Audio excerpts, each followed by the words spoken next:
So guys, hello everybody, and thank you so much for taking time out of your Saturday nights or mornings, depending on where you are in the world, as we celebrate the Singapore-Malaysian launch of The Sweetest Fruits, Monique Truong's lush third novel, complete with a new cover and a new afterword. So this is it. Videos inverted, but yes. And I would like to say a special thanks to those of you in Singapore who supported our virtual feast fundraiser for the Yemeni Women Refugee Association. You should have received your copies last night, and I hope you had the chance to get very hungry over the description of creamy uni on the first couple of pages, as I did when I first read this novel at 2 a.m. a few months ago. Yeah. So for everybody else, you can get your copy at the link in the chat box. So I would like to also say thank you to Monique's publisher, Gaudy Boy, for having me today. Gaudy Boy is a New York-based indie press that publishes Asian voices from all over the world. You can visit their website to check out their other titles. Kim from Gaudy Boy is moderating the chat box tonight, all the way from New York. And over the course of this launch, she will be posting links in the chat box whenever we refer to events, books, or anything really. So please keep an eye on that. And no worries if you miss anything, because after the event, we are going to send a wrap-up email with everything mentioned within too. So yeah, don't need to worry if you miss anything. And if you have any questions for Monique, please type them in the chat box and Kim will float them to us. Also, and Kim, please link this like immediately. I want to highlight that this is just one of 2 events organized to celebrate this launch. On June 26th, we will be gathering for Women in Displacement, co-sponsored by Gaudy Boy and Advocates for Refugees Singapore, in conjunction with Refugee Awareness Week. Monique will be in conversation with Lina Al-Mujahid to discuss the experience of women refugees. All proceeds from the fundraising efforts from our pre-launch food packs will be going to Lina's NGO, Yemeni Women Refugee Association, so please mark your calendars and RSVP at your link in the chat box. Lastly, I hope that you all showed up hungry and with your fruits for this fruit theme event. So much of the last year has been challenging and difficult, but we are determined to revel in the vibrancy and abundance of prose and fruit for at least this one night. I brought kiwi, and so kiwi, I went out to buy it just now, and durian flavored cake, because I thought I might eat durian, but it might get a bit messy. And I also brought wine for like later, because it's kind of like fruit adjacent, right? And I have my wet wipes here with me. So if you're having a messy fruit, you might want to have some tissues or wet wipes on hand so you don't have to run off and wash your hands and miss any part of this event. Now, I am so thrilled to introduce Marylyn Tan, poet, priestess, and if you must know about earthly accomplishments, the first woman ever to win the Singapore Literature Prize for Poetry. She invites you to connect with her on Twitter at Grinchfucker. Marylyn was a judge of the most recent Singapore Poetry Contest, and I'll now hand the time over to her as she introduces the winners and their delectable poetry. Hi. So first of all, congratulations to Monique for launching your latest novel. We're very much looking forward to devouring your intertwining narratives. So I was privileged to be able to be the judge of the 7th Singapore Poetry Contest, and reading these poems, there were a lot of origin stories, a lot of ripening into decay, a lot of juicy tactility and metaphorical temptation. You know the drill. We received a total of 157 poems, and the entries came from 14 countries. So because of the high quality of the entries, and because I'm greedy, I couldn't pick. So I decided to award 2 honorable mentions for exemplary work as well. So thank you to everybody who gave us your words, right? So the first prize goes to The Purpose of Fruit by Jack C. And I called it sensual and erotic. And it's really gorgeous because it engages with the reproductive, and it plays on a lyrical inventiveness while also sustaining a delightful tension. And Jack is a queer Singaporean poet, a member of the writing collective Stop at Bad and Rhymes, stylized as @BER. They can be found on WordPress under jackscsg.wordpress.com. Jack's been published in Off Zoos, Wyvern Lit, Perverse, Freeze Ray, and several Singaporean anthologies. So let's hear from Jack. Do you have a favorite fruit? First things first, sound check. I've adjusted my mic setup. Does this sound okay to y'all? Okay. In terms of what people generally call fruits, there's the banana, which is in the background for me. Mangoes, durians also. Those are pretty basic. I feel like I also want to be a bit, how do I put it, obtuse or perhaps pedantic It also came to mind to say that rice and chilies are also two of my favorite fruits, because botanically speaking, they are fruit. Anyway, so I guess I'll get into the poem. I really appreciated Marilyn's praise for it. Although the poem kind of deals with feelings of having to live up to parental expectations, and the inspiration kind of came from a conversation with my mom. So, not sure how to feel about the erotic description, but we'll see. Thanks. I'll go ahead and start reading it. The purpose of fruit. You told me there was a fork in your past. I picture you distant, unclipping plastic of all the babies, hand pressed to incubators like fevered foreheads. The lights switch, and you're staring instead at rays splayed through microns of green. There are bulbs swelling through the gel that you bless, bowing, an earth of steady wood, orchards devout past drought. Instead, we're in your car, under the passing slant of the rays of roadside green.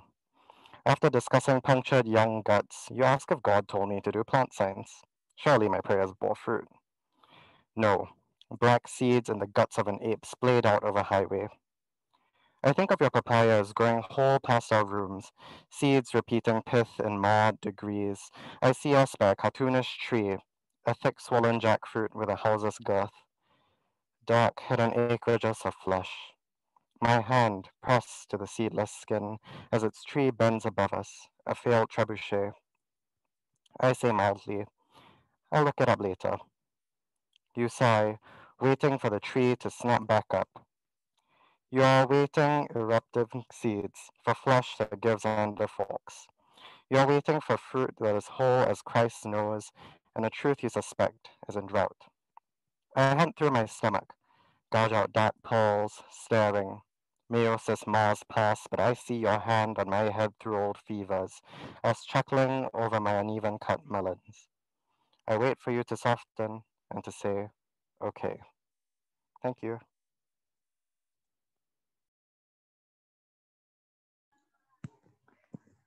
Thank you, Jack. Okay, great. So our second prize goes to Origin Story by Rodrigo de la Pena Jr. And Rodrigo is the author of Tanger. Did I say that correctly? Tangere? Tanger. Tangere. Thank you, Tangere. University of the Philippines Press, 2021, and Araya and Trumpet Flourish, Math Paper Press, 2018. He is also the editor of Apart, an anthology of queer Southeast Asian poetry in the pandemic, featured in the Southeast Asia Queer Cultural Festival 2021. I really loved Origin Story because it was a gorgeous, minimal, restrained poem, and it kind of pivoted on this slow, deliberate drip of like flesh and worming, and this palpable sense of being desiring yet revulsing. So please take it away, Rodrigo, and tell us about your favorite fruit. Thank you so much, Marilyn, and congratulations to Monique. Just a brief introduction before I read my poem. This is actually part of a project that I'm working on where I consider different permutations of an origin story. So for this particular poem, I was interested in exploring how desire begins, grows, and later on mutates, and how a fruit-bearing plant might manifest and embody this idea. Okay, so I'm going to read my poem, Origin Story. How can I remember being unnamed? My language was light, and I had no face. The air fed me with secrets. The sun was doggedly insistent. I thirsted for rain, its intermittent attention. I was patient, both noun and description. I endured birds, their tiresome chatter. Then ripening, my flesh made me visible. Love wormed itself into my body. What is the fruit if not a seed's vessel? Here I am, something that aches to be eaten, that rots and poisons, something studded with thorns. Um, so my favorite fruits are the ones that evoke childhood and memory. I'm currently based in Singapore, but I grew up in the Philippines.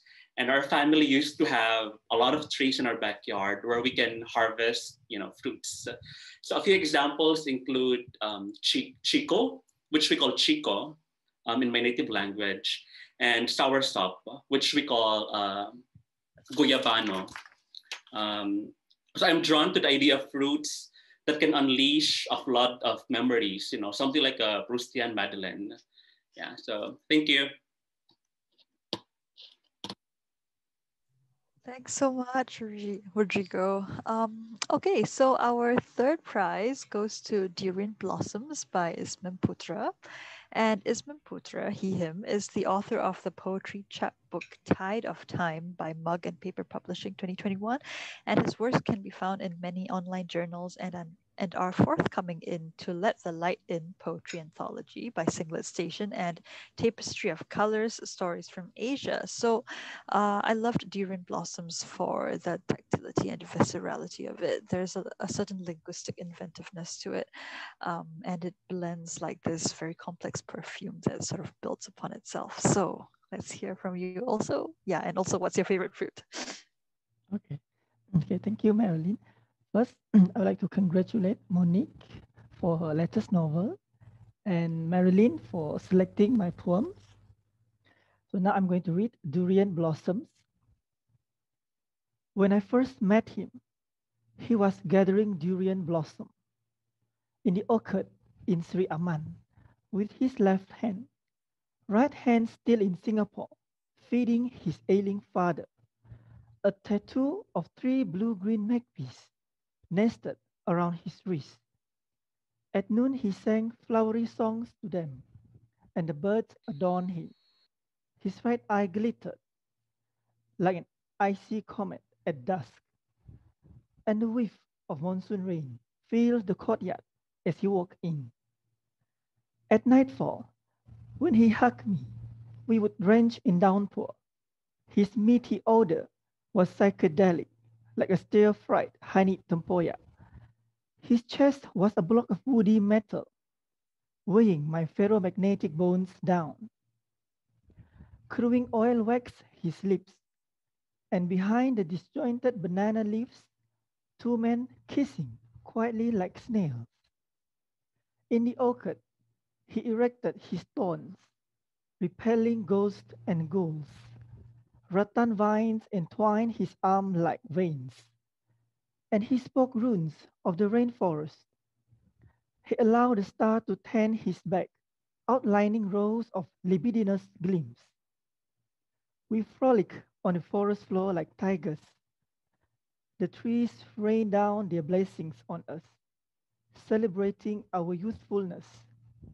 He opened a Musang King single-handedly. We nibble the golden flesh. Citrus sweetness roll into our dreams. Our body glowed coppery yellow, coppery yellow. Thank you. Thank you so much, Ismim. Okay. Okay, and our first honorable mention goes to Specimen Study by Chinlin Gan. And Chinlin Gan, she, her, is a writer, illustrator, and food creator. Her creative work can be found on Instagram at Tumblin, Bumblin, Crumblin Cookie. Wait, let me post it in the chat because it's pretty long. Her work has been screened at SGIFF and published in Afterglobe, Bake and Celebrate, and The White Book. She is currently studying English and related literatures at the University of York. So I really like the Specimen Study because it kind of opens with unknowing and then it becomes a longing for communion, right? So there's this sort of like viscerality and violence to it that that also speaks to the richness of decaying flesh. So let's hear from Chinlin Gan, please. Hi. Um, I was mostly inspired to write this poem because every day when I walk down a street near my house, there will be this tree um, that carries noni fruit. I think it's called Morinda citrifolia also. It's white with a lot of little black seeds. And during the peak of the really intense and humid Singapore weather, you would see lots of it just like splattered on the floor, very grotesque. It looks almost like roadkill in a sense, and just like splayed out, baking under the sun, and you really get the sense of fruit as a body, as a carcass. Yeah, so seeing that every day when I walked down from where I stay and thinking a lot about how the fruit just festers and decays over the day kind of made me write this poem. Yeah, so here's specimen study. Remember the unknown fruit, the grouting ground genus, always evasive, side corner smear of minor beak, waxing sticky nomen of nameless berry, bulbous bulbul food, smashed into blackborn blue or blood red pigment, like the ghost stutter of a boil. White custard with wicked black seeds, smashed where it fell, horrified at itself, with its garrulous meat, superfluous nature always secondary to common understanding. Beneath the palms, the anonymous pomegranates marinate in the pulp of their fall, the aches and smears of post-ripe heartbreak flesh that only ants could love. None of the street-side stragglers have mouths which recognize their names, their histories, their sun-baked blood, fermenting perpetual anon, the decay of ghostly taxonomy that dream still of breakfast plates, of a heartfelt communion. Thank you.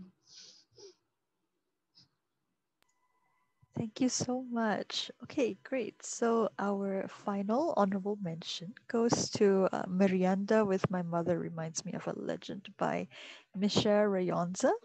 And Misha Rayonza is a Filipino high school graduate from Miriam College High School, and she was the literature editor of her school's publication, The Magnificat, and has a deep affinity for poetry. When not writing, she is either painting her face or studying a new language. And I really love the Merienda with My Mother Reminds Me of a Legend because I enjoyed that the viscerality of the injury and the consumption, and underscored by the themes of mother-daughter relations, produced this lyricality and lightness that spoke to a story, you know, like much more than I get from most poems. So, Misha, please. Thank you very much. I'm very honored to be here, and I would when I first heard that when we were first asked if we could speak about our favorite fruits, I was instantly put into a frazzle because I kind of hate the word favorite because um, my what is my favorite? Well, my favorite is what I'm eating at the moment. So, but when I was writing about this theme, I was instantly brought to the idea of a familiarity that's almost familial.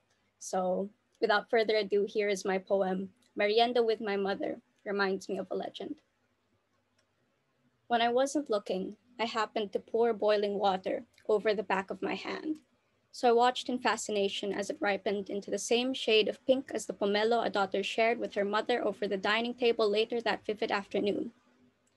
I, sweating down the roots of my hair, bit into the fruit trickling juice against cold bare teeth when she told me to smear toothpaste across the burn, dizzy on the sting of the heat added salt to the sweet so that it fizzed sweeter when I blew on the burn, refused to tell her that I could see through the door when she smashed her favorite mug against the floor earlier that morning.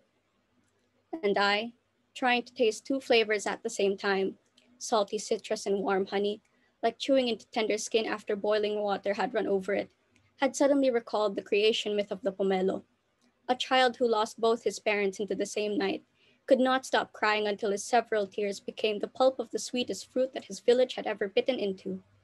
And I, wishing she would tell me what was going on, as her hands shook in place, as she looked at all of my scars and pledged to reflect them across her own skin if I ever got hurt again, wondered why she never cried the way I could, a ceaseless drizzling of tears down my neck until they tasted sweet, as she told me to never cry at all, pressed salt into a wedge of pomelo, and handed it over for her to eat. Thank you. Thank you so much. Thanks to all the poets. And now I'm going to give the time back to Gemma. Thank you so much, everybody. And thank you, Marylyn.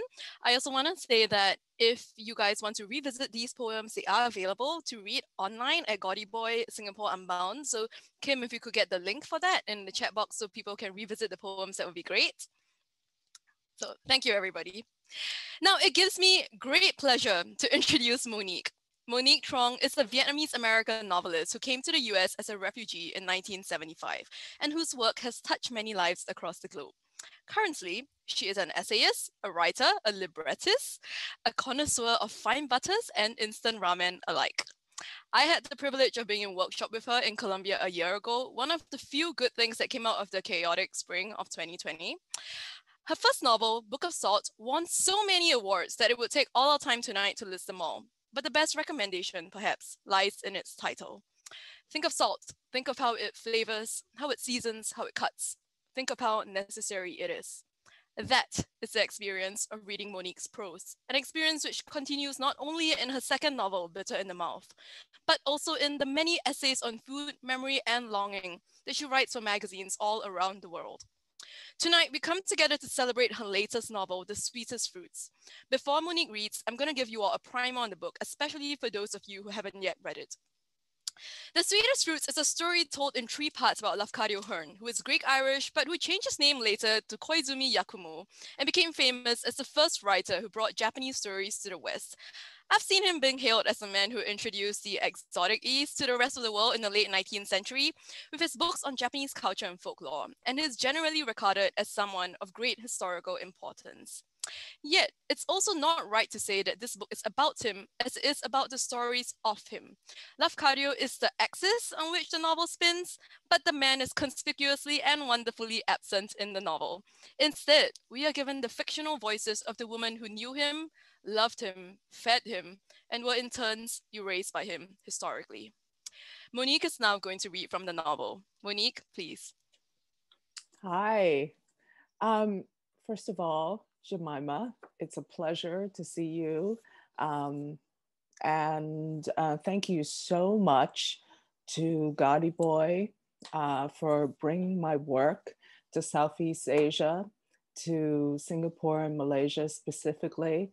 It's a pleasure and an honor to be back in the area of the world where I was born. And thank you so much to all the poets and their exploration of fruits and all its wonderful metaphorical possibilities. It was magnificent. Thank you so much. I'm going to do a very short reading. It's from the very first pages of the Book of Salt, from The Sweetest Fruits.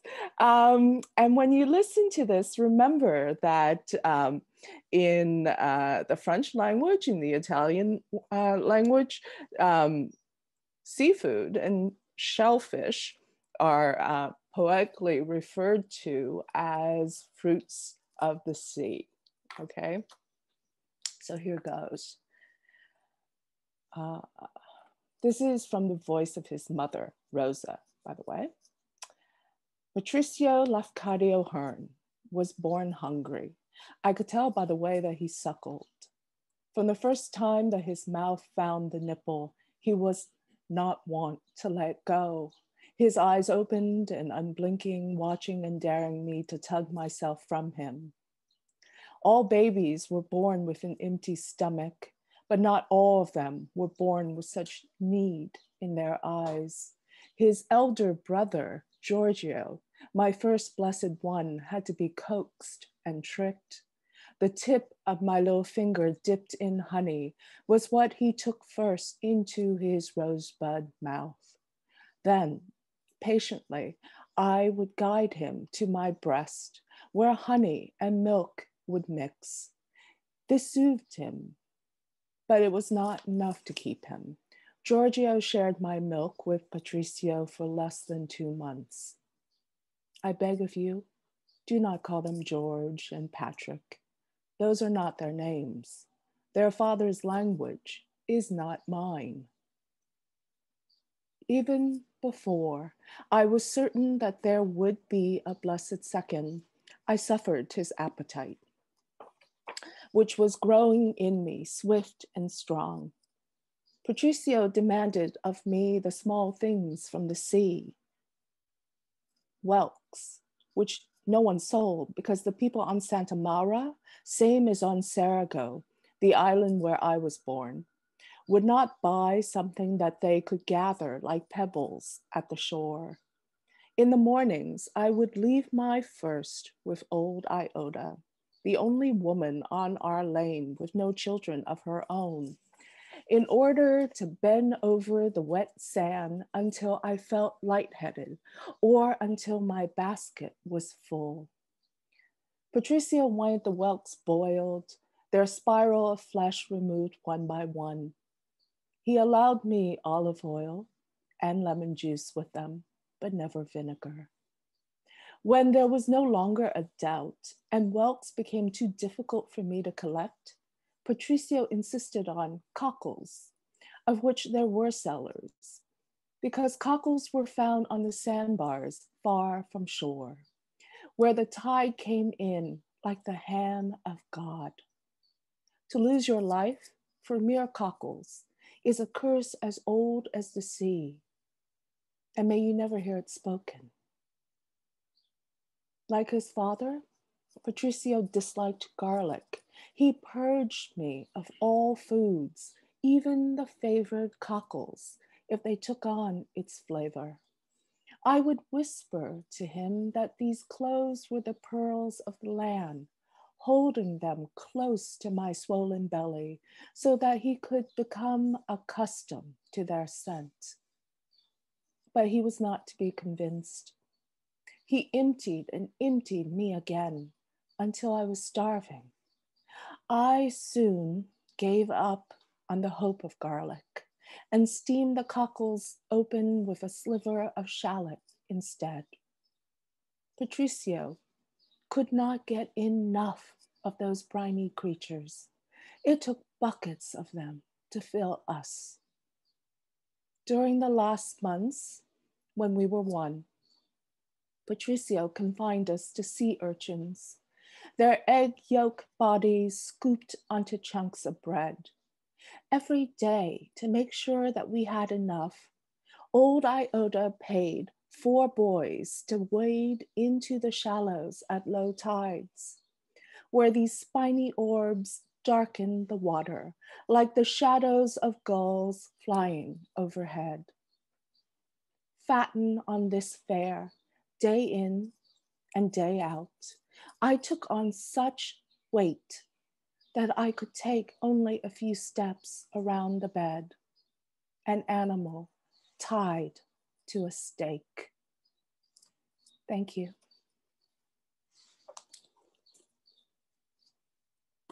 Wow, thank you, Monique. And I feel like whenever I hear authors read from their books, it's like a literary appetizer, because then I'm so excited to read a full book for myself after that. But for this book specifically, and I'm so glad that you read the portion that I read at 2 a.m. about egg yolk sea urchins, because I got so hungry after I read that I was thinking to myself, this is my own fault for reading a book which I know from experience from your other books it's going to be delicious and appetite whetting at 2 a.m. That was my fault completely. Yeah, so thank you so much for that. I am so excited for the rest of you who have the book on hand to start reading it, and for those of you who haven't yet gotten a copy, the link to purchase is in the chat box. So Monique, I wanted to open our conversation tonight with a discussion on relationships. It struck me how you not only gave voices to the women in Lafcadio's life, but chose precisely the points of telling for these women when they were already separated from Lafcadio, when he was already an absence in their lives. And it's true that these women loved him, but they are also aware, especially both his wives, of how he's done them dirty. The tension between affection and being disappointingly clear-eyed regarding the people you love is so poignant that I cannot help but ask, as a lover of food, what is your personal relationship to Lafcadio? Great. Great question. My personal relationship to Lafcadio is that he didn't make any sense to me when I first heard about him. He seemed to have traveled the world, and yet he didn't necessarily seem to really belong in any one place. And I think specifically there was also this feeling of perhaps choice in terms of his travel, right? And his migration, which is something that I didn't really possess as a child. You know, coming to the United States as a refugee, that decision was made for me. It was not a travel out of inquisitiveness or pleasure or even, well, perhaps what the two of us may share is the notion of travel as escape, right? And so I was wondering, really, was Lafcadio trying to escape something? You know, what was motivating him? And so I think that was the initial pull to him. And as I got to know him better through his own writings and through the biographies about him, I realized I didn't necessarily like his, the way that he was sort of positioned, right? As the authority on Japan, and on many other sort of subjects, cultural sort of milieu. And so I think I then gravitated towards the women in his life who were really sort of mentioned in passing or sort of mentioned as, you know, sort of in the way that women are often sort of mentioned in these stories of the great men of literature or the great men of anything, right? As helpers, as sort of the background person. And to me, they didn't seem like that. I sensed a greater role that they may have played in his life. That is so great. And that actually, okay, as you were speaking, there were so many things that came up that I wanted to ask, and I'm going to try and slowly do that over the course of the conversation, because if I do that all at once, it's like too much. But I wanted to pick up on what you said about what he's trying to escape from. I find it so interesting that you use the word escape, because the idea of escape is like you are going from something, but in the opening pages, you describe him as his fundamental core emotion from the start is desire and want, which is pursuit, you know, like, so how is that tension for you balanced as you did your research over the 8 years that it took to write this book? Right. So yes, I did use the word escape. The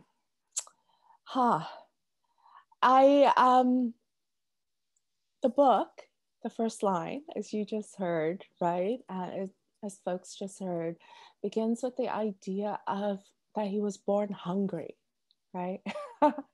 So maybe the easiest and the quickest way to answer it is maybe for him, what I concluded was that his emptiness was what he was trying to escape, you know, so himself, right? And how does one even do that? One can't, unless you become someone else. And that is escape as creation, as creativity, as a creative force. And as I'm sure you noted, Jemimah, his name changes in the various places that he lived, right? Even his mother and father, at least in my novel, couldn't decide on what to call him. The mother wanted to call him Lafcadio. The father, who's Irish, said Patrick, right? So he's Patricio Lafcadio. And I mean, according to some biographers, there's even, like 3 or 4 names in addition before you get to Hearn. But of course, every time he changes his name, it's an indicator that he's changed his identity, right? And when he becomes Koizumi Yakumo, in Japan, right? That's an incredible signal to me that he has, at least in his mind, undergone a full transformation. So yes, I think you were talking about this idea, the tension, right? And the balance. So escape and creativity and creation, that's the tension that is interesting to me in the life of someone like Lafcadio and the life of immigrants, of migrants, of refugees. We might be escaping an actual war or famine, or just simply our family, but, and that is dire. That sounds like a lack of options. But then at the same time, perhaps it opens up new options. I do want to pick up on that because Lafcadio makes the opposite movement from you, right? As a refugee, you move from the east to the west, and he moves from the west to the east. And while there is all that idea, as you noted earlier, of both of you kind of not having as much of a choice, there is also slightly more maybe social, the way it's framed socially is different. So I wanted to touch on your experience as a refugee also, and the relationship that one has with their geographical bearing. Because he takes and he takes and he takes as he leaves, as he moves, and he creates these stories that he benefits from. I don't think I want to use the word create. I'm going to go back. He takes and repurposes these stories that he benefits from professionally. And you, on the other hand, have moved from the east to the west. You have also gone on this creative journey. But both of you experience this form of displacement, but one is enabled and celebrated, and the other, I imagine, is much more difficult with many more hurdles to pass through in terms of explanation and justification. So I was wondering if you could elaborate on that. Right. Beautiful. Of course, while Lafcadio and I may share escape and displacement and living somewhere where, we were not born, he comes to that experience with all the privilege of being a man, being a straight person, being white, being European.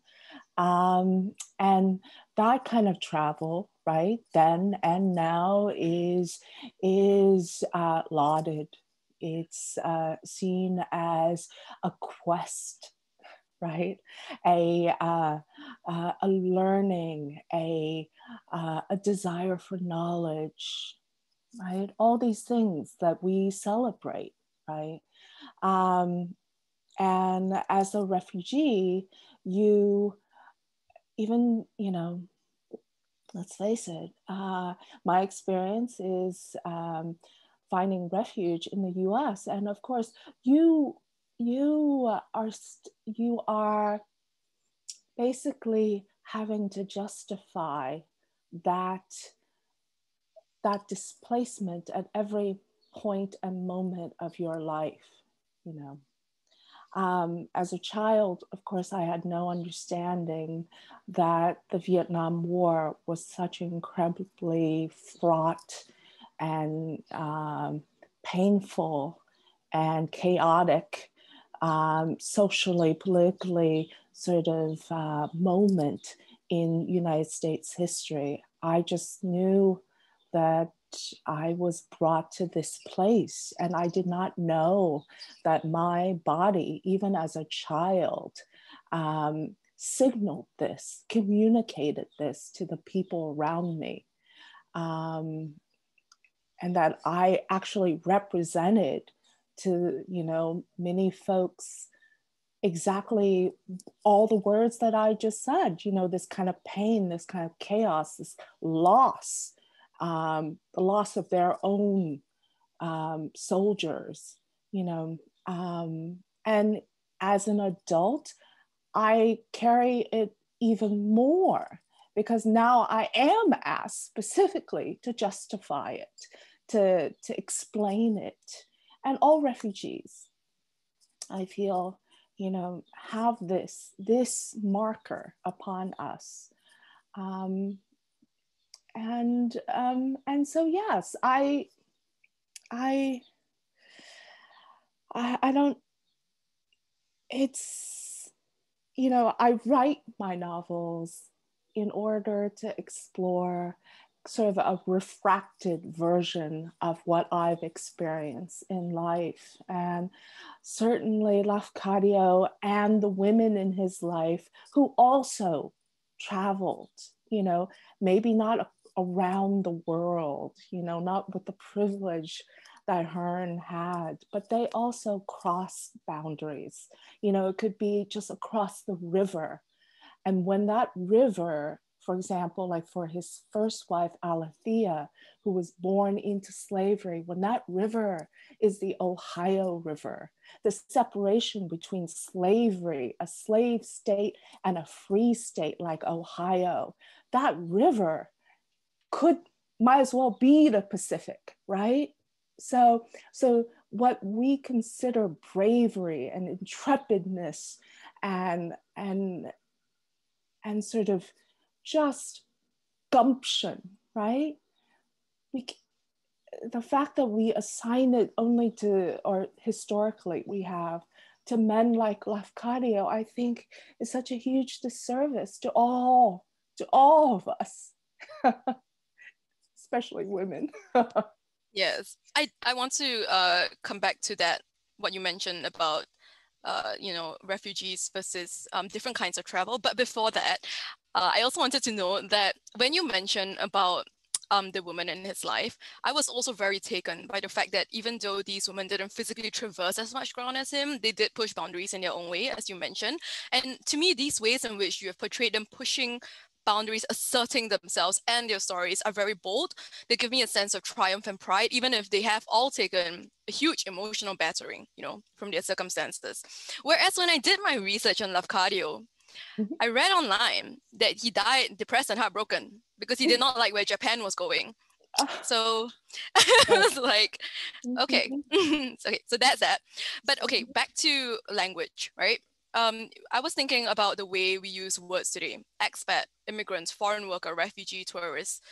Beyond just, you know, earlier we mentioned refugee, but if we expand that into the vocabulary we use today around travel, we do celebrate some and not others. And something I was wondering about, it wasn't the way you as a refugee and a woman of color in America in a very white publishing industry handle the situation where your novels are marketed and reviewed in a certain way. So that is something that really struck me, because in the three voices of the women we hear in your novel, they are mediated through somebody else's voice.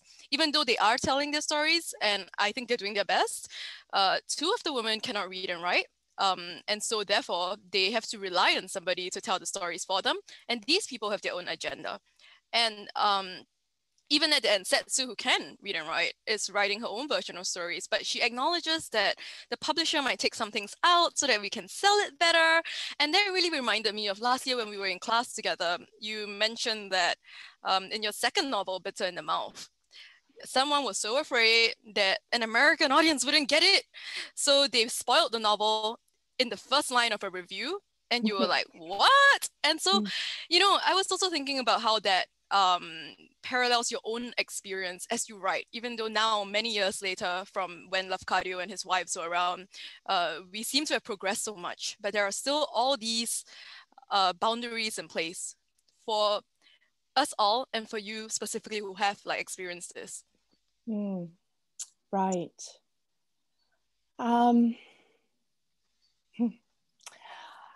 Well, let's see. There's so many ways to enter into this question or this sort of discussion. I think let's begin here. You know, what I like to say is that, you know, within the world of our individual imaginations, there should be no boundaries, right? We are because there are boundaries everywhere else in the world. Why put them in our imagination, right? In our creativity, which in a way sort of explains all the places and all the identities that I've accessed and written, you know, from. At the same time, this ties in with your bringing up American publishing. We are free in our imagination, or we should be free. But once we have this thing, this book, this volume that will go into the world, into the publishing world, especially, it begins to have confines. It begins to have, and the confines begin in the editorial process, but then also certainly in marketing and publicity, where they place you. You're an Asian American writer. You're a refugee writer. Yes, I am all those things, and I embrace that fully. But what that means is not the same to me as it means to them, you know, because I do think that American publishing has very specific ideas about the kind of stories that I should be telling, and that I can therefore sell, you know, or that they can sell on my behalf. And they, let's speak specific, you know. You mentioned Bitter in the Mouth, my second novel. It was set in the American South.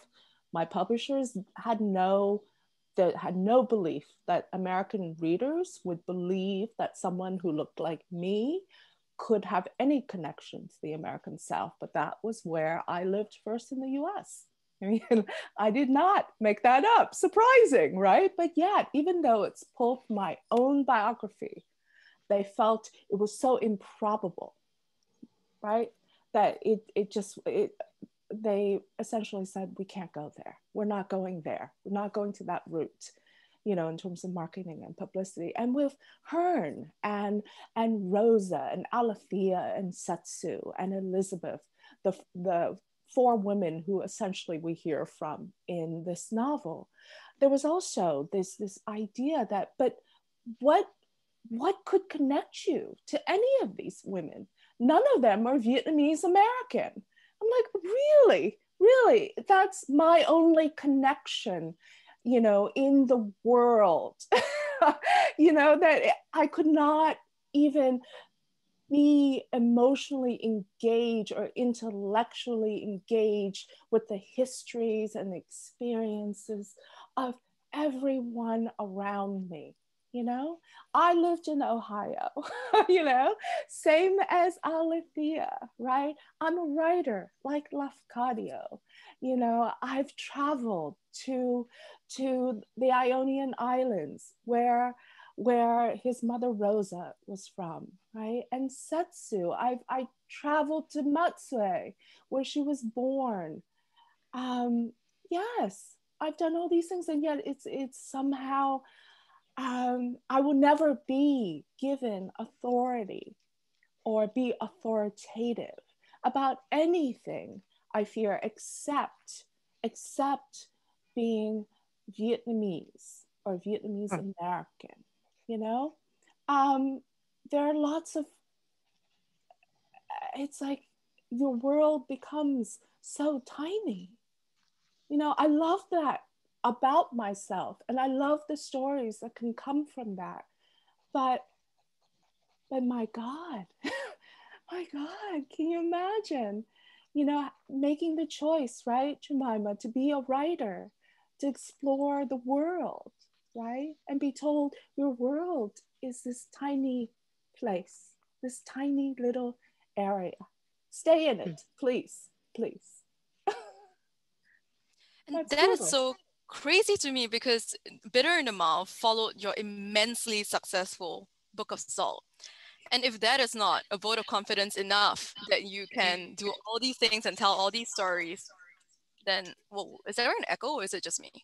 Anyway, There's a little bit of an echo. A little bit of an echo? Okay, well, I think it's okay now. Testing, testing. Okay, good. So if even after that success, it's not enough to like show that. Did the echo come back? Yes. Huh. Okay, let me just check if everybody else is muted, and they are, so this might just be one of those tech things, but I'm not going to complain because tech allowed us to conference, you know, across oceans and time zones. So let's just pray that the echo doesn't come back.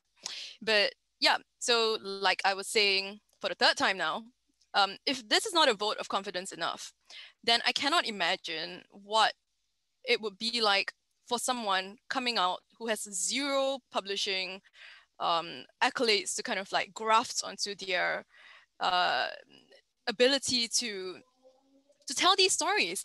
And my question now is, as a writer who is not only a fantastic writer, in fact, I think that I read on the back of your book, or well, as I was doing research on like the release around this book, one of the websites, very acclaimed literary website, called you one of the finest minds of our time. So not only as the finest mind of our time, but as someone who I am sure is a beacon of hope for a lot of young Vietnamese American, but also any kind of writer who is not within the confines of what you might think of as the majority storyteller. How do you maintain hope moving forward? Because you are going to continue writing for a long time.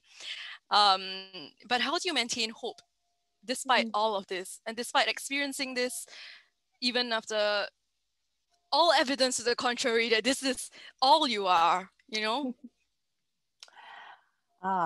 Well, hope. Well, one, a very concrete thing that I can look at and gauge is that, you know, since the publication of the Book of Salt, which was back in 2003, there has been a plethora of Vietnamese American books published, fiction, poetry, beautiful, award-winning works, right? So to me, the more the better, right? Personally, hope comes and goes, but I in recent years I've started to work in different genres, you know, and I think it strengthens my ability to write in the genre that I'm known for, which is the novel, right? I have written lyrics, working on a libretto. I have worked on, you know, sort of narrations for multimedia pieces. All of that is exciting because it exercises different creative muscles, but also it puts me in collaboration with other artists and in different mediums. And that's amazing. That's amazing, because I do think that one of the well, I'm gonna call it a downside but it isn't, because when I first thought about becoming a writer, the fact that I would be alone and in total, complete control of this work, or at least I thought, I didn't understand about the editor at that point. You know, that was exciting. That was what pulled me to, you know, work in the form of the novel. Was the ability to create a full world. But I think as I get older, I think collaboration is equally exciting, perhaps a little bit more so at this point. Yeah, it just feels alive. It feels alive, and it feels like, I don't know. And it feels like, I'm gonna say a little bit less pressure, but there's always pressure because you're responsible for your component of the collaboration. It's more fun too. It's joyful. And that's what I would say, and sort of encourage everyone who is either, you know, sort of starting to write or is writing or has written, is to really try to remember joy, especially in the world that we're living in now. Is a difficult concept, you know, to sometimes sort of keep in mind. But this, we write to sort of often out of pain, but we write, and that is an act of joy, you know, or it should be.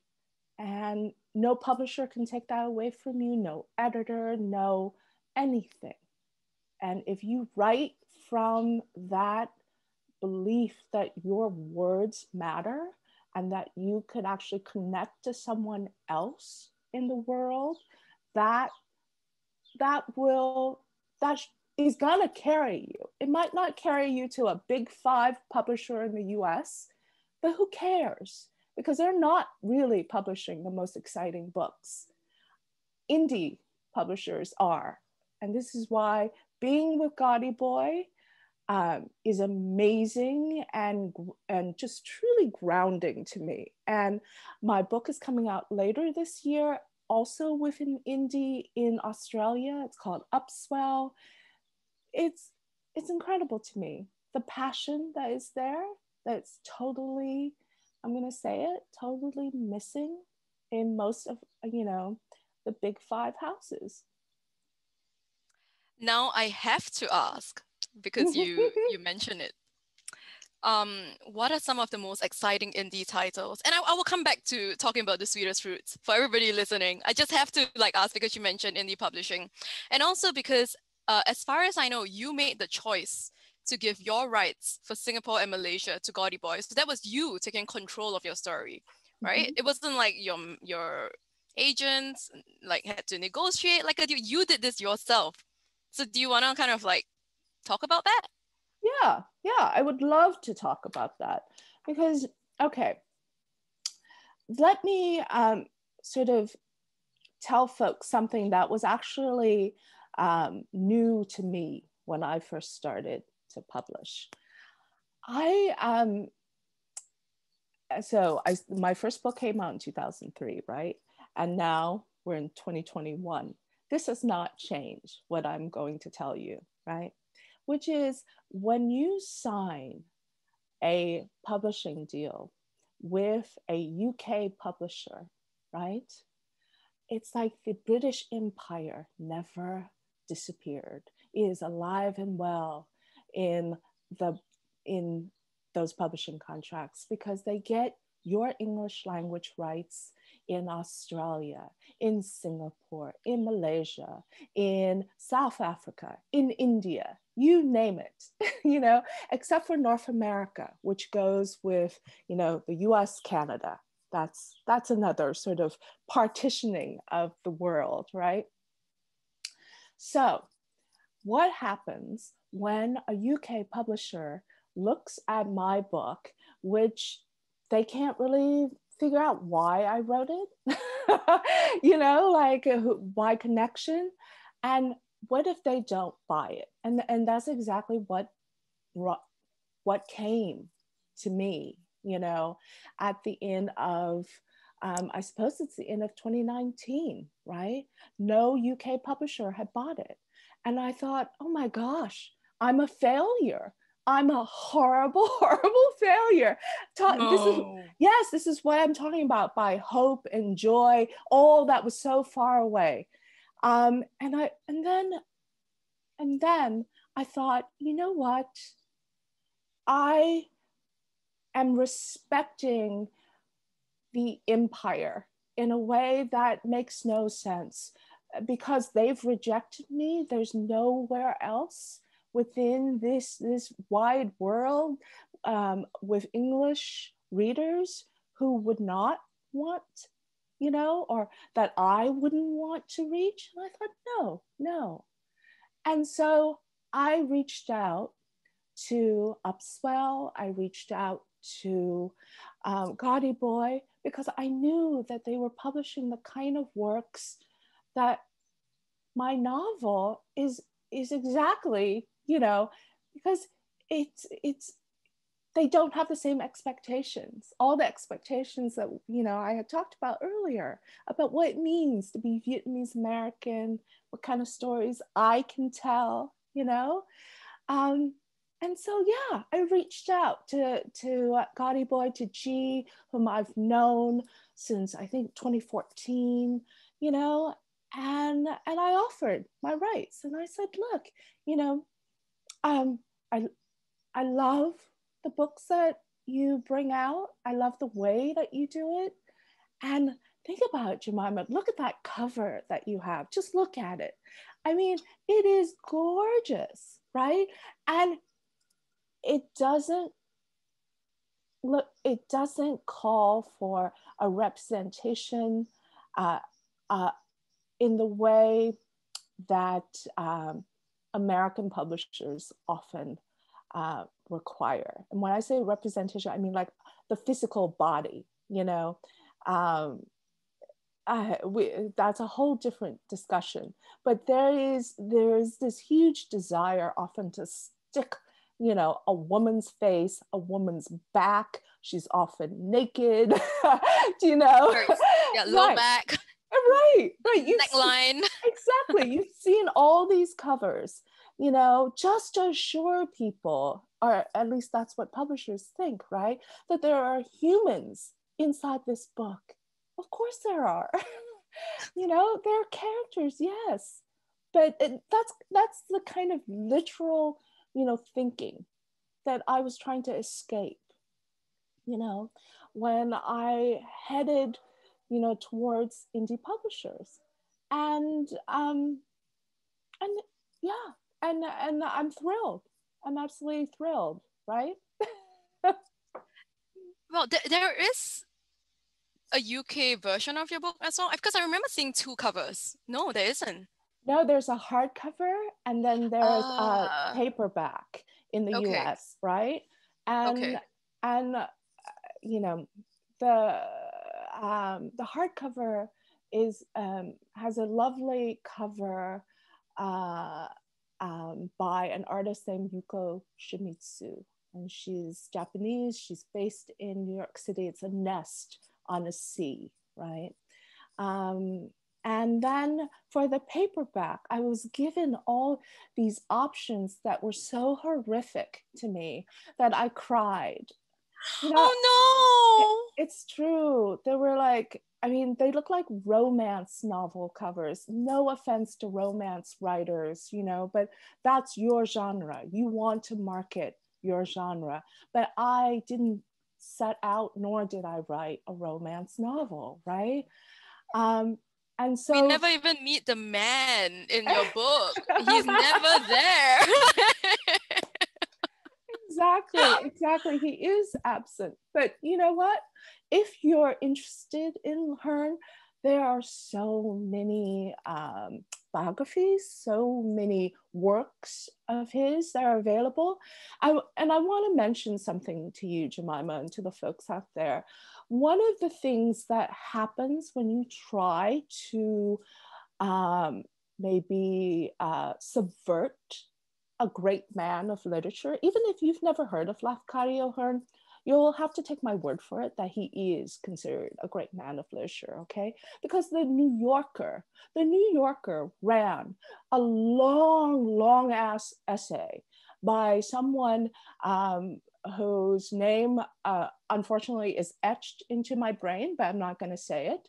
And it was basically a consideration of Hearn as being this, everything that we talked about, this intrepid literary, you know, front runner, forerunner, all this, right? And at the very end, it mentions that I wrote a novel about him, okay? And that all three women sound exactly alike. No. Yes. That is not only an insult, it's also rude. Like, It's what is rude. with? Is this the New York Times? New Yorker. New Yorker? Yes. For shame. For shame, exactly. For shame. But so they took the occasion of my novel, the publication of my novel, to reconsider Hearn, right? And the reconsideration was that he was so interesting. He was fabulous. He was everything that, you know, that should interest us today. And yet, oh, by the way, there is this woman and she wrote this novel, and for some reason, he's not in it. And it's told from the points of view of three women. And essentially the idea was that I missed the point. I missed the point of Hearn, right? So it's you know, it's, I'm not surprised then that the UK presses were, the mainstream presses were like, well, if she missed the point of Hearn, then what are we doing? Why should we publish it? Right? So it's a roller coaster, or like it's a snowball effect, right?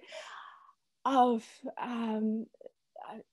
how the work is received in the home country, and then how it goes on to, you know, be received elsewhere. But that's just speaking within the confines of mainstream publishing.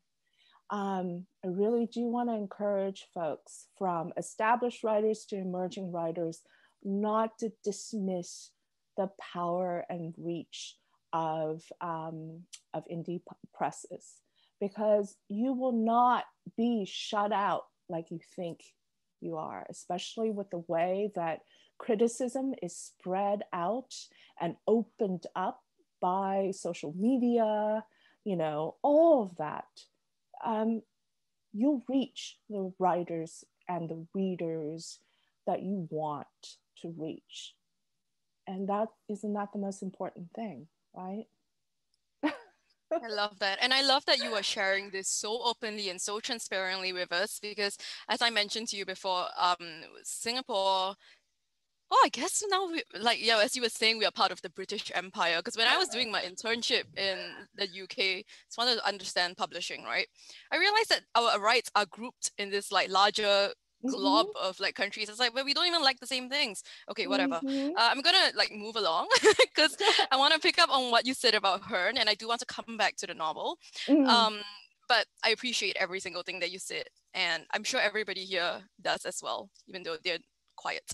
But anyway, I wanted to say that, you know, whatever to the New Yorker, I'm very childish. So if they say something, I'm just like, whatever. But, you know, about Hearn and Setsu, you write him with so much compassion, despite how kind of, well, you're just really like much bigger a person than I am. I feel I would not have extended such compassion to him with the way that he not only told Setsu's stories and her culture stories, he altered them to make them more aligned with what his idea of a exciting narrative arc, narrative coherence is. And he also recasted his stories, you know, which to me is a bit of a red flag in a boyfriend. If you tell him a story and you hear him telling somebody else, and instead of a girlfriend, now you're just like that that lady who shows up once in a while. And when Setsu, I think the most heartbreaking part is when Setsu realizes what this man she loved is, it's not that she stops loving him, but there is this gradual disappointment that drips and drips and drips. And I just wondered how you went from that state. Of course, you're much more mature than me, you know, but how you went from that state to compassion when you told this story of it. Right. Right. Well, Jemimah, you have to remember that I take an incredibly long time to write all of my novels, right? And this one took 8 years, right? So I spent a lot of time with Lafcadio. I started out not liking him very much, you know, or not trusting him as you know, as it seems reasonable and rational to begin with him at that, you know, at that assessment. I think what happened during the writing of the novel was that I stopped treating him or allowing him to exist only within the realm of the great literary men, you know, that assessment of him and that position. And I allowed him to be a man, right? Which, you know, for all the icons and all the literary, you know, greatness, each one of those people are just human beings, right? And they have their flaws and they have their strengths. And it was only through the examination and the engagement with the women in his life that I actually started to think about him as a man, you know, who was orphaned essentially very early in his life, you know, spent his early years in boarding school, you know, from the age of, you know, 14 or so on, you know, having this being blind in one eye, you know, like he also had his crosses to bear, right? And he did the best that he could. And with Setsu, you know, what you were saying about this kind of understanding of how she had been written out of his life, you know, and the experiences that they had together, that is, of course, something that, you know, comes from my reimagining of their stories, right? I don't have a firsthand account of Setsu feeling this way. But what I did have was the fact that one of his best books, Lafcadio Hearn's books, is called Glimpses of Unfamiliar Japan, right? And it's a collection of essays, his first essays about arriving in Japan and sort of trying to sort of take in all around him. And that's where he would have had included the experiences with Setsu, you know, because she met him just a couple of months upon his arrival in Japan, and then became his lover and then his wife. And I took a biography written about Setsu, not about Hearn, but about Setsu, which I found when I was in Japan. And I sort of put those two side by side, you know, and I looked at what this biographer had sort of traced as their early journeys together, their early experiences together. And I was able to do this to the two books. And that's where we get, or I got to the section that you referred to, where she realizes, oh my God, when we visited that cave, I was there. I was in that plagiarism of my life. and you could not even refer to me by name. You wrote me out of every single one of these journeys that were so meaningful and that essentially built your literary career as the expert on Japanese folklore, ghost stories, fairy tales. I was all there. I was your interpreter, you know. Yeah, imagine the pain of that, you know. And you had also mentioned, Jemimah, that I chose very specific moments in the lives of these women. Like, when are they telling us this story, right? When Setsu tells us this, her story, her life with her, he's passed on, right? And so she's addressing him, but she's actually addressing her memory of him, which is actually really another way of saying the ghost of him, right? Because what is a ghost except a memory that won't go away, right? And she's free. She's free to say, you know, why? Why did you do this? You know? And who is this Alethea that when you're drunk, you just say her name, you know? What is going on, you know, in this life that we built together and the children that we had together, you know? And so it frees her in a way, but at the same time, she knows that she's doing this telling because it's going to be part of a memoir, and she needs to write this memoir to make money, to keep her 4 children fed and housed, you know, now that she's a widow. So there's a conflict, there's a tension there too. So yes, and as you, I'm sure, have realized now, Jemimah, I can talk forever about anything that you bring up. So I'm gonna try to roll, slow down. I do have one eye on the time because this event is supposed to end in 6 minutes, and I have so much to say. Okay. So I do want to kind of like say that if anybody's like, Monique, do you have like another 10 minutes maybe? Okay, great. So if you guys like have to like scooch off, I guess you can, but you'll be missing out, so don't. Like stay, open a glass of wine, have a drink. But I also wanted to say that, you know, earlier you were saying about indie presses and social media and how there are different ways of doing things. I just feel like if Setsu were alive today and she put this on social media, we would be like, girl, dump his ass. Move on. And because this is not even the first time he's doing it, like he benefits from appearing progressive by being in an interracial relationship. I see that in some of his like, you know, articles about him that were not written by you, you know, like you're like, oh, you know, he was very progressive for his time. I was like, hello. After like appearing progressive, he left her and stepped right back into his white presenting life and went to live like a great ass life, you know, like whatever. Whatever. And I'll say it again, whatever.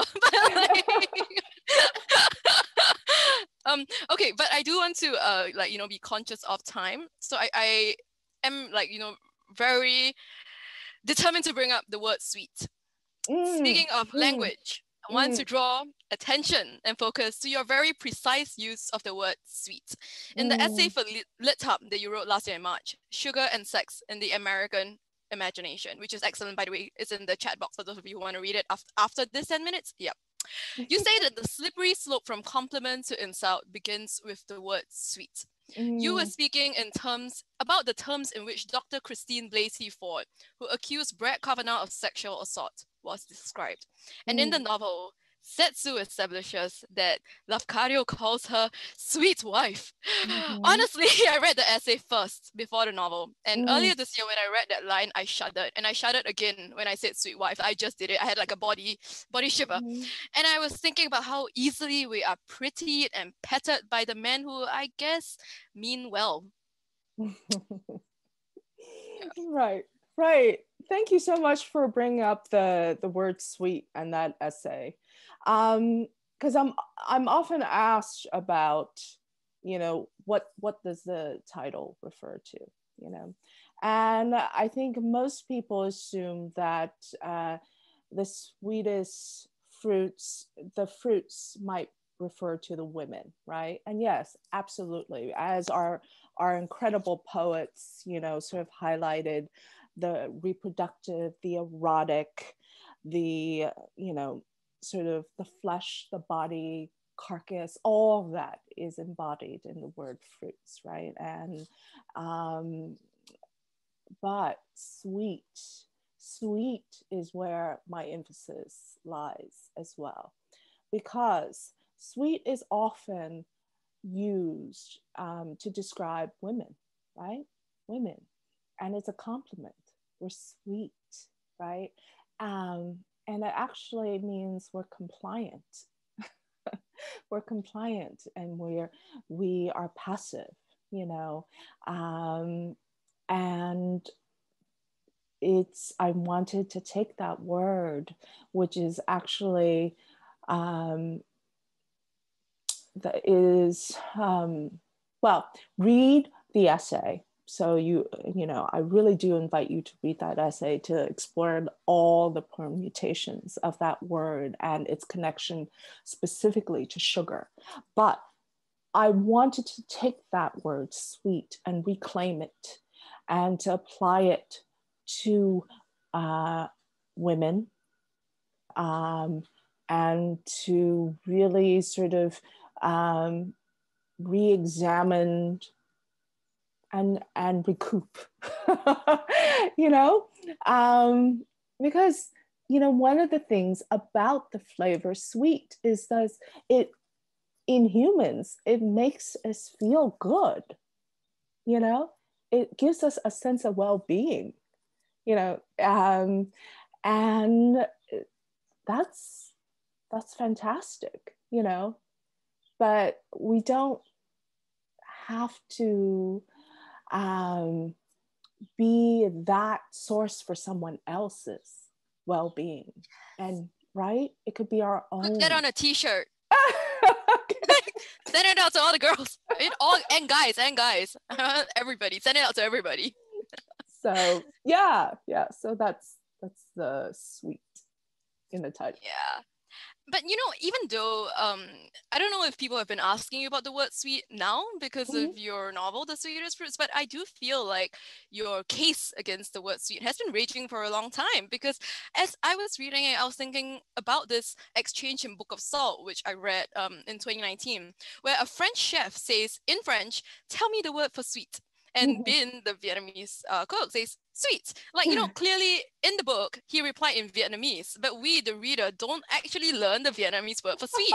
You read it in English, which is what neither of these characters are speaking. They're speaking Vietnamese and French. And that also, I really appreciate that when you mentioned just now about reclaiming the word sweet, that you use it in ways that make us not just think about how it makes us feel, but it makes us question the context in which sweet is brought up. So in Book of Salt specifically, it made me think about translation and words, and how stories can act as an intermediary between modes of power, linguistic and otherwise.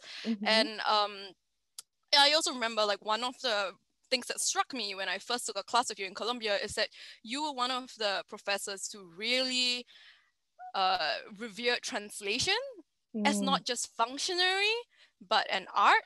And I remember you asked something that really struck me, which was how many of you have read a translated work and who is the translator? So that, again, like, came up to me when I was reading your book, like, whose stories, whose work are we benefiting from, but not acknowledging? Right. Yeah, sorry, that's not a question, but that's just me going on. But if you have, like, yeah. Well, I'm honored that you remember that I asked about works in translation, and I think it was part of maybe our beginning discussion in our writing workshop, right? Class number 1. Right. About, you know, whether folks had read a work in translation, and you know, not that they've read it, but what's the most recent one, right?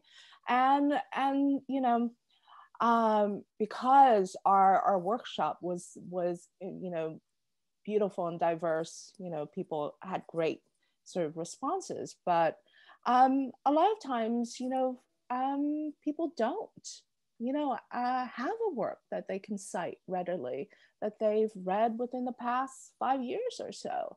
And you know, that's not surprising, because in American publishing, I think the stats still is that less than 3% is of works published in the US are translated works, right? And that includes like, you know, scientific literature, poetry, fiction, all that stuff. So we're talking about a minuscule amount of stories that actually make it through, you know? And when they do make it through to the US, it's often the indie publishers. Again, I really want to hit this point. It's often the indie publishers who do it. New Direction is a great publisher that does that. And it's, I have worked with so many literary translators now, especially since the Book of Salt was translated into 13, 14 some languages, right? And thank you. And so it gave me a huge appreciation and respect for the work of these translators, because it's not, you know, maybe before I naively thought it was like a word for word translation, but of course not. They have to capture the essence, the spirit of what you're trying to say with when the same words, of course, may not exist in the language that they are bringing your work to, you know? And I think, you know, Jemimah, what you noted about, you know, translation and language, especially that passage in the Book of Salt where, you know, there's a refusal on my part, you know, as the writer, to give readers the Vietnamese word for sweet, you know. That would be the natural thing to do in that. Instead, I just repeat sweet, you know, and just, yeah, they're words in different languages that mean the same thing. They mean sweet, you know. But that kind of withholding is a commentary really on, you know, so what if you know the Vietnamese word for sweet? What if I give it to you? Do you really know it then? Do you know the Vietnamese language? Do I really know it that well in order to sort of give you the full context of how that word is used, how it's celebrated or explored, you know, its literary history within that language, all of that.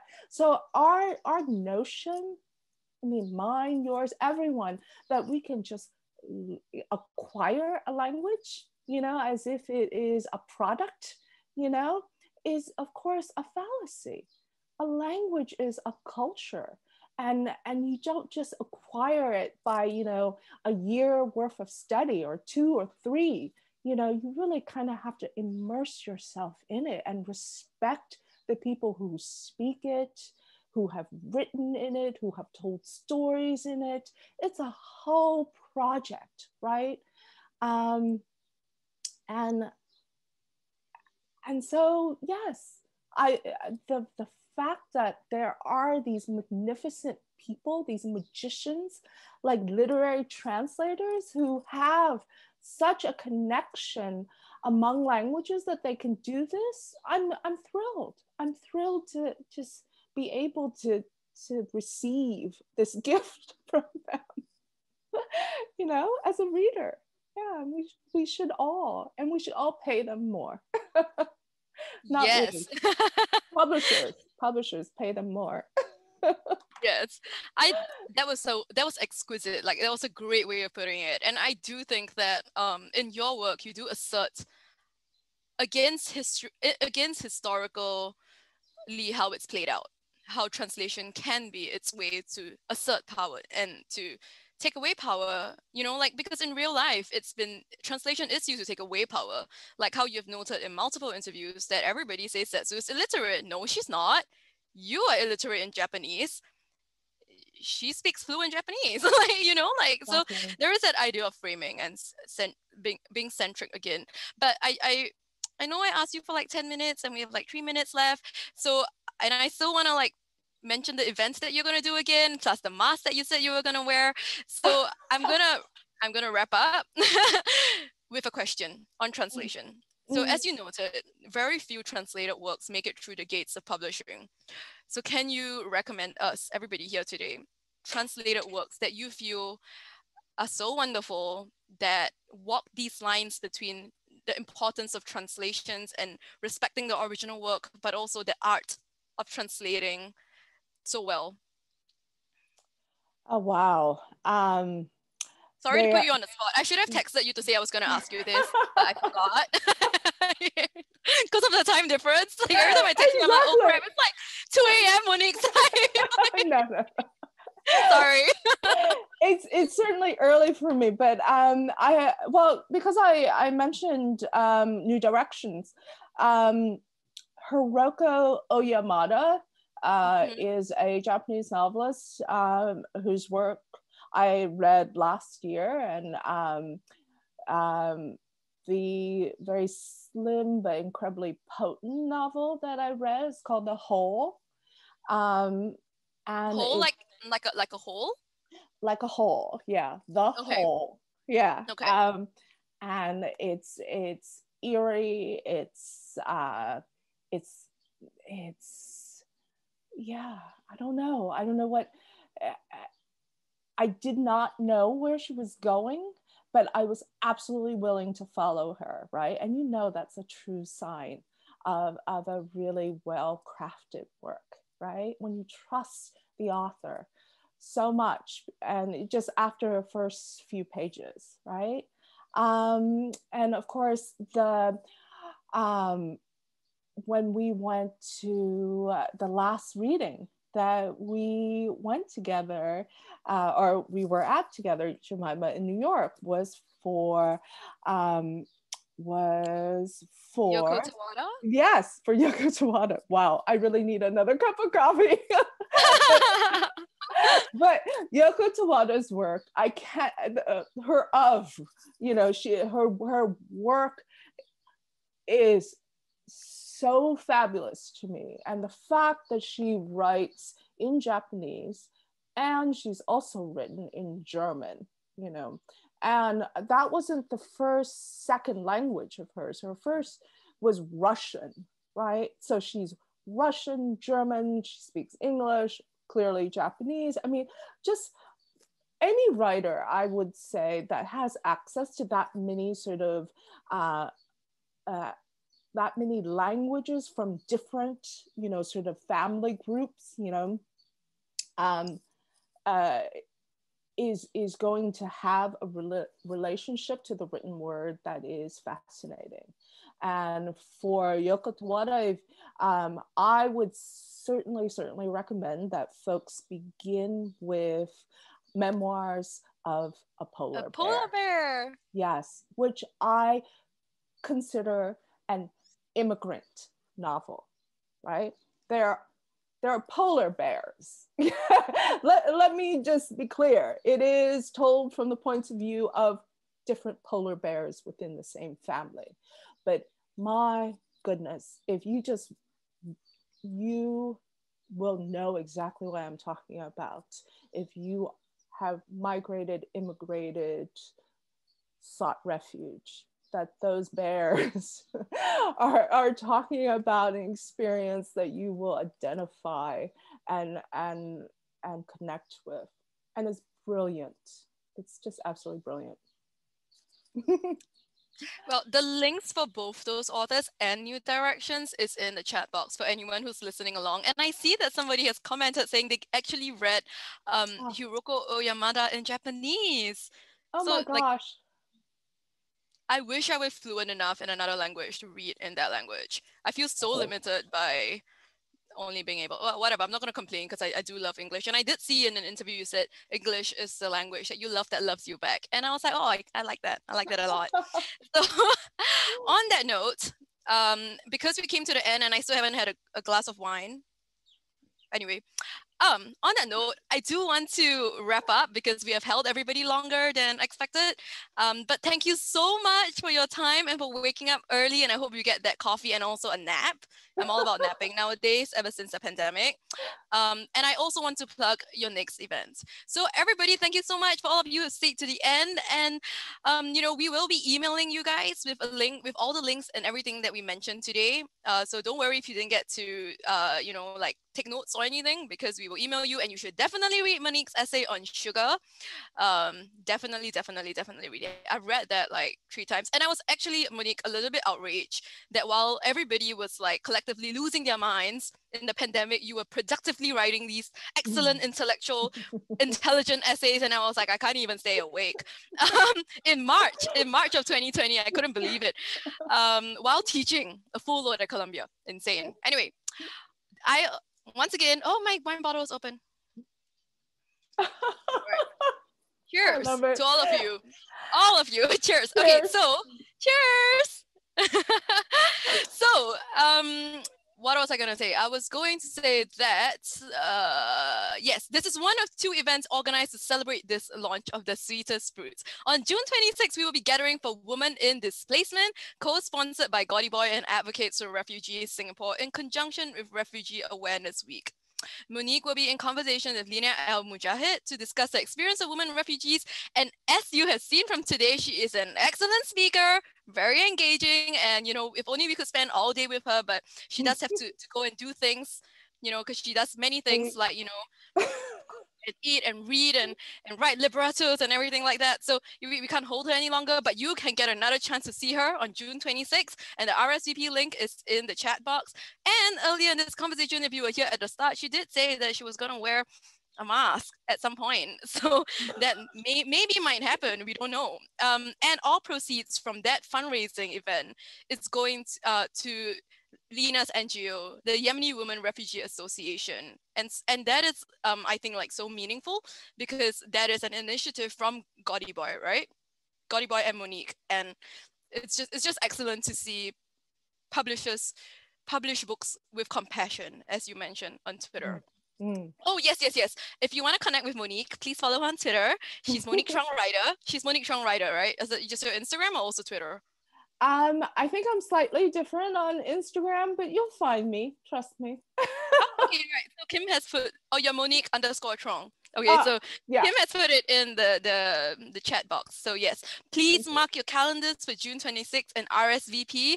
And I see that many people have said cheers. So if you said cheers, I expect you to hold up a glass or something to eat or put in your mouth because I have been eating all event. I finished my kiwis and my cake, and I'm going to have a glass of wine now. So yes, thank you so much for staying to the end. Thank you, Monique, for waking up so early. Thank you, G and Kim and the Gaudy Boy team and Ali for having me. And I really look forward to seeing all of you again on the 26th. And you, Monique, for fried chicken in Brooklyn when I come back in August. Okay, it's a deal. Bye, everyone. Thank you so much. Bye. Yeah. Bye.